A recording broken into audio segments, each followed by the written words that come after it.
The SEMA show is all about new parts, but sometimes we see lots of old cars being upfitted with new stuff. But Richard, I think this year, MagnaFlow's direction is like all the new stuff.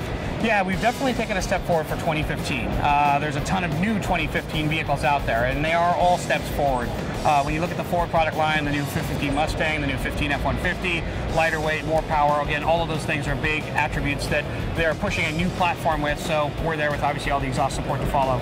All right, so you mean to tell me, even though these cars and trucks are just barely hitting the streets, MagnaFlow's already got product for them? Yeah, when you look at our Mustang line, we've got axle backs, cat backs, we've got our Black Series, our Standard Series, everything you could imagine for in our standard product line, we've now got adapted for the 2015. So everything that you can imagine in every configuration you want, all in stock. Okay, now I think it's more than just having the parts. There's got to be a reason for the parts. Again, yes, absolutely.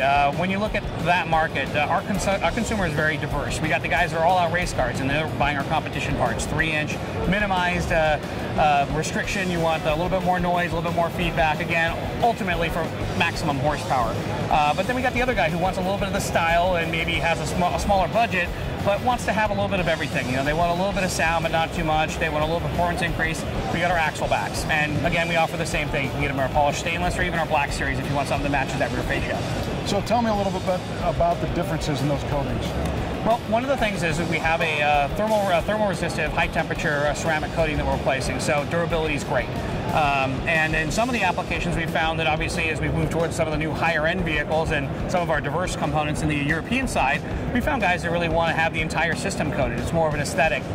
So we've gone through and used that same coating we've applied to our headers and applied that same titanium finish to also the complete exhaust system. Even though this is stainless stuff. Absolutely. The durability is 100% the biggest portion of what we're doing, but now it's a bit of an aesthetic. Now, what are some of the challenges of coming up with systems for the new cars? I mean, it used to be the exhaust system was tube, but now it's not. Yeah, well, actually, there's so many components to an exhaust system now that have changed. What used to be, like you said, just tubing to get the exhaust from the front of the car out the back of the car has now been, okay, well, now we got to mitigate noise because we got multiple cylinder dropping. You know, you got V8s running as 4 cylinders. That completely changes the exhaust dynamic.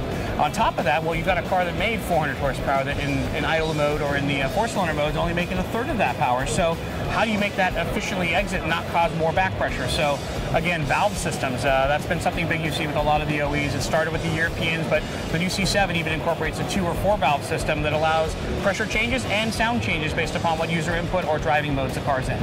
I did notice on some of the systems hanging on the walls that you stepped up the clamps a little bit too. I'm seeing some V-bands. Yeah, so in our higher end systems, we're also offering a V-band clamp. Now this allows a little bit more adjustability, but at the same time a more precise fit. A lot of times having too much adjustability, it leads to interference. So here we're taking that variable out at an increased cost, obviously. The V-band clamp's a little bit better sealing, but at the same time it costs a little bit more to put into the system. A V-band is nice. You can put it together and take it apart infinitely and not have to worry about clamps degrading or anything. Yeah. Now, the other thing I wanted to ask you about, last year there was some buzz about MagnaFlow doing some two-wheeled applications. What's going on there? Well, MagnaFlow has partnered up with Arlen Ness, and we've chased down the Harley-Davidson market. We've gone back several generations in creating an entire product line of slip-on as well as complete exhaust systems from headers back. So here we're looking at an entire product line that has the MagnaFlow sound and power, and at the same time gives you all the compliance you need to be legal on the road. Very cool. And the availability? You can go right to arlenness.com and get MagnaFlow products, and stay tuned. We'll have some new MagnaFlow stuff coming up next year. Well, of course. And then just kind of for being here, I noticed more activity in the front side of the booth. You've got your usual array of celebrities out. Yep, we brought out, the Mario Andretti's, the Chip Fooses, Robbie Gordon's here right now signing. We just had Gravedigger with Dennis Anderson out, and we brought a bunch of our motorsports celebrities from the Monster Crew, so it's a busy day. There's a Ford GT sitting over there, looks pretty sharp. Yeah, I think Chip gave us the opportunity to kind of push our I guess that's the general builds that we do are for what we see as our standard performance public.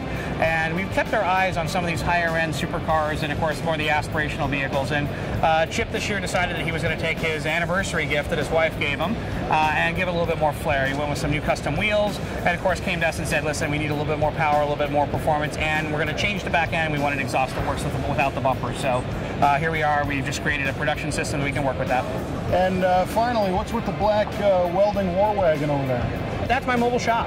We've done so much support for our motorsports and all of our MagnaFlow team members that we only have one quality of output. And if you don't have the right machinery there, whether that's to cut the material, to bend the material, to weld the material, you're now creating a substandard product. And what's the last thing I want to do when I'm on the road is treat something that I can't say is a true MagnaFlow product. So what we've done is we've taken everything I do in the shop. We put our plasma cutter, we've got our welding equipment from Lincoln Electric, just about everything you could possibly need to build an exhaust system from scratch, loaded it into a truck, made it look cool, and made it mobile. You still do have a desk, but he also is in the shop and knows how to use all that stuff, which makes it pretty deadly. A big part of what I do in the development phase now is understanding what it's like to be on my back in jack stands, working in a shop atmosphere that's not optimal. You know, not everybody's got a lift, not everybody's got full access to tools, so I get a little bit of that feel, and I get to put that back into my product to make sure that the guy at home who really is doing hand tools and jack stands can really put the product in the same way I do. Yeah, I can't tell you how many times we've had technicians in our shop go, did anybody even try to install this thing? Yeah. Well, listen, very cool that you guys are, again, ahead of the curve, and thanks as always for taking the time. Thank you, Kevin. We appreciate it. Yeah.